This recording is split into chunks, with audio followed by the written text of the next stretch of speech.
যে কোনো post design করতে চাইলে বা পোর্টফোলিওতে টেক্সট ডিজাইন করতে চাইলে তাহলে ভিডিওটা সম্পূর্ণ আপনার জন্য। তো চলুন দেখে নিই কীভাবে ডিজাইন করা হয়। ভিডিওটা ভালোভাবে খেয়াল করুন। আমি যে ফন্টটা ইউজ করেছি ওই ফন্টের মধ্যে এই টেক্সট ডিজাইনটা খুবই মানানসই। এই এনের নিচে কেটা আমি কিভাবে অ্যাটাচ করি দেখুন। ইলাস্ট্রেটরে কাজ করতে গেলে ব্যাপারটা অনেক কঠিন হইতো। যারা পারেন না তাদের জন্য ক্যানভায় এই ডিজাইনটা করা সম্ভব। স্টেপ বাই স্টেপ দেখে নিন। দুইটা ওয়ার্ড হচ্ছে যথাক্রমে ব্র্যান্ড বুক।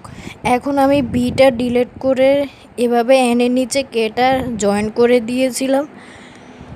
জয়েন করার পর এখন আমি দুইটা ওয়ার্ডের সাথে একটাই অক্ষর রাখতে যাচ্ছি, যেটা হচ্ছে বি। এখন আমি বিটা বড় করে নিব।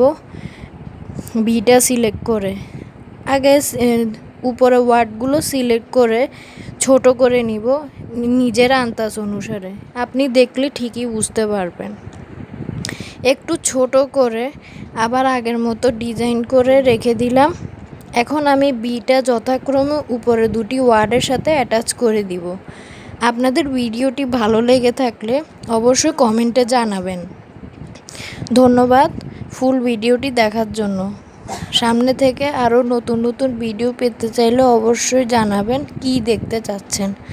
আপনাদের উৎসাহ আমাকে আরও ভিডিও করার সাহস যোগাবে। দেখুন অনেক সুন্দর হয়েছে ডিজাইনটি। এখন আমি বিটা সুন্দর করে বসিয়ে দিব।